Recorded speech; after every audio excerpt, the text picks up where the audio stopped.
Olá a todos, sejam bem-vindos. Essa é a 16ª aula de um total de 20 aulas do estágio supervisionado de Língua Portuguesa 4, onde teremos 10 aulas de língua portuguesa e 10 aulas de literatura portuguesa.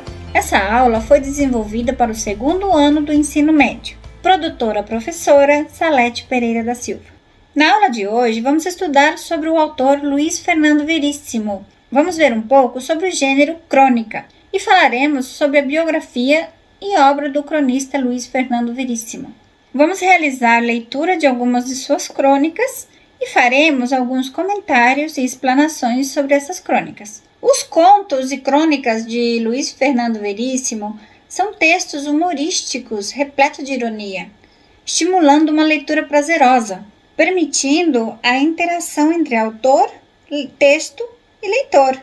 Na realidade, a obra se concretiza no ato da leitura, podendo o leitor decifrá-la, aceitá-la, deformá-la e até mesmo refutá-la, transformando-se no ato da leitura num coautor da mesma.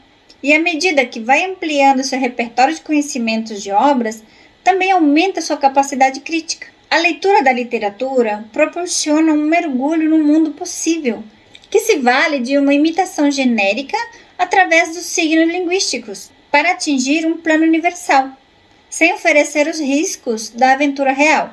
Ela extrai dos processos históricos, políticos, sociais, nelas representados, uma visão do mundo em que vivemos. Ao ler o texto, o leitor passa a viver imaginativamente a história das personagens da ficção, aceitando o mundo, criando um mundo possível para ele, sem oferecer riscos da aventura real. A leitura não se esgota no texto, mas completa-se no ato de ler.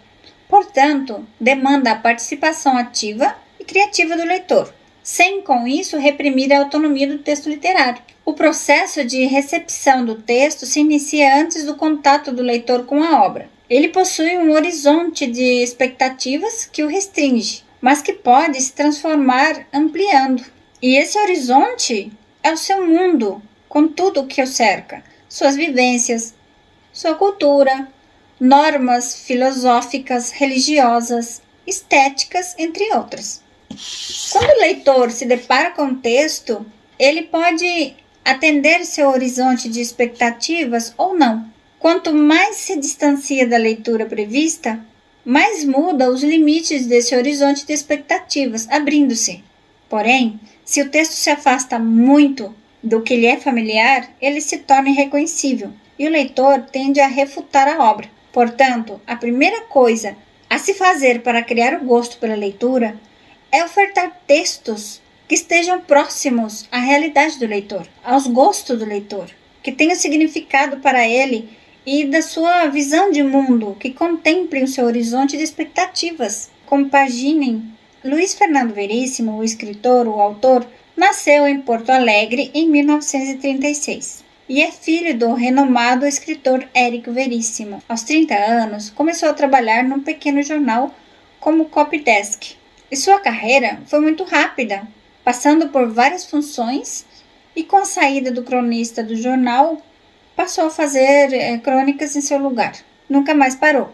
É recordista de vendas no país, sendo reconhecido nacionalmente como cronista, escrevendo por vários jornais, entre eles o Estado de São Paulo e o Zero Hora.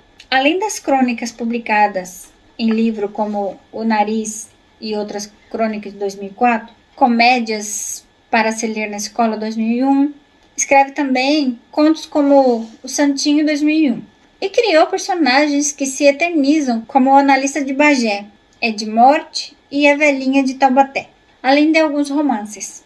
Além de escritor, ele tem uma versatilidade artística. É saxofonista e desenhista de As Cobras, de 1975. Séries de tirinhas publicadas em jornais e hoje reunidas em livros. Veríssimo é conhecido como mestre do humor. Outras características de sua obra são os vazios, os implícitos, que pedem um leitor capaz de preencher essas lacunas, a fim de que este se dê conta da verdadeira intenção do que é proferido. Também a transgressão é marca de seus textos, sendo que o leitor, às vezes, é surpreendido com situações inesperadas criadas pelo autor, que atrai o leitor para um caminho confiante, mas que repentinamente será alterado, originando um redimensionamento de crenças em relação às expectativas geradas.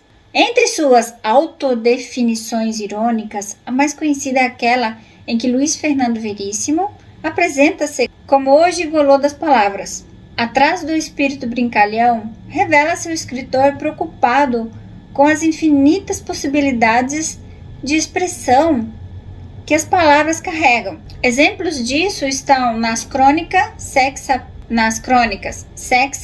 papapá, defenestração, tintim, papos, o jargão, pudor, palavreado, que apresentam-se no livro Comédias para se ler na escola, de 2001, publicados em 2001.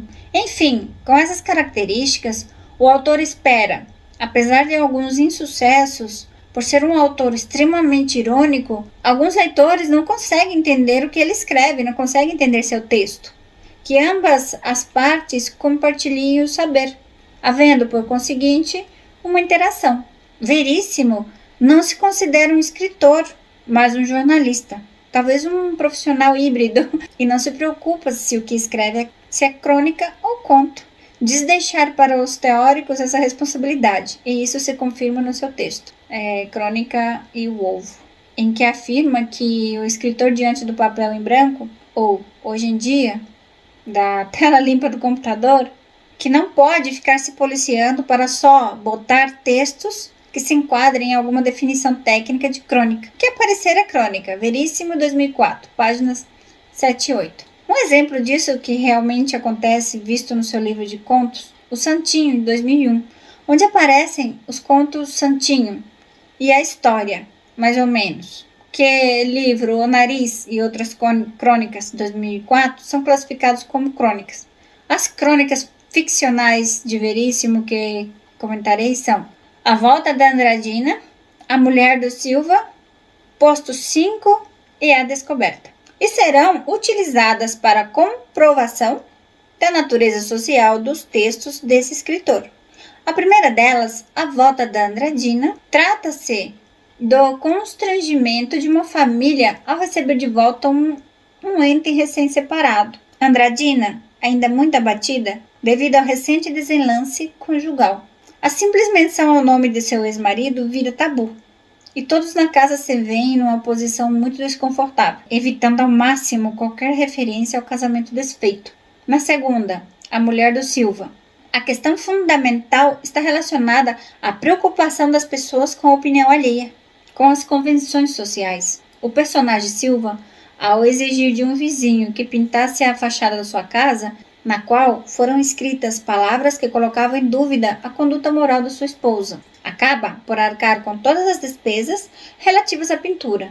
Acontece que, depois disso, outras casas da mesma rua aparecem com insinuações semelhantes sobre a mulher do Silva em suas fachadas. Silva não teve dúvidas. Mandou pintá-las também. Na penúltima crônica, Posto 5, o tema abordado é o relacionamento de uma mulher madura com um rapaz 20 anos mais jovem. E a decepção que ela sofre quando, 2 meses após tê-la abandonado, ela o reencontra na praia e ele, ao invés de implorar pelo seu perdão e pedir para que ela o aceitasse de volta, como era da vontade dela, a apresenta a seu novo amor, uma garota de 18 anos. Por fim, em A Descoberta, o enfoque das expectativas paradoxais que um pai deposita no filho. O pai aparece de surpresa no apartamento do filho, após anos lhe mandando dinheiro a pretexto. Segundo o filho, nas cartas que escrevia para pedir dinheiro, para custear noitadas regadas a bebidas e mulheres. Esse pai chega ao apartamento do seu filho, cheio de orgulho e louco para ver com seus próprios olhos o espécime viril e fanfarrão que ele ajudara a gerar. Qual não foi a decepção dele quando ouve de seu filho que não havia, nem nunca houve, mulheres, tampouco orgias sexuais regadas a uísque importado, e que o dinheiro que ele lhe enviara durante todos aqueles anos, custeara seus estudos na faculdade e materiais de pesquisa. Após essas colocações, podemos concluir que, por trás das crônicas de Luiz Fernando Veríssimo, há toda uma estrutura social minimamente demarcada. Seus personagens são seres comuns, figuras criadas a partir de estereótipos estabelecidas pela sociedade em que vivemos. As situações expostas em suas criações são as mais corriqueiras possíveis, vivenciadas por todo e qualquer mortal em seu dia a dia. Afinal de contas, quem de nós não viveu ou conhece alguém que tenha vivido alguma vez na vida alguma das 4 situações elencadas? Veríssimo cria seres eminentemente sociais e escreve suas crônicas para outros seres capazes de compreender o que há por trás de cada metáfora, por uma razão muito simples. A de que nós, seres sociais, exercemos uma capacidade muito grande de identificação com os temas e personagens com que ele tão generosamente nos presenteia. A maneira como Luiz Fernando Veríssimo escreve revela sua competência em abstrair toda a essência da sociedade em que ele, escritor, está inserido e transferi-la para o leitor. Seu poder de representação da realidade de maneira ficcional traduz todo o valor estético de suas obras. Portanto, não restam dúvidas de que podemos enxergar a sociedade refletida nas obras de Luiz Fernando Veríssimo com todos os seus vícios e suas virtudes, expondo suas mazelas com muito bom humor e ironia. Bom, essa foi nossa aula de hoje. Espero que tenham gostado. Fiquem com Deus, um forte abraço e até a próxima aula. Tchau!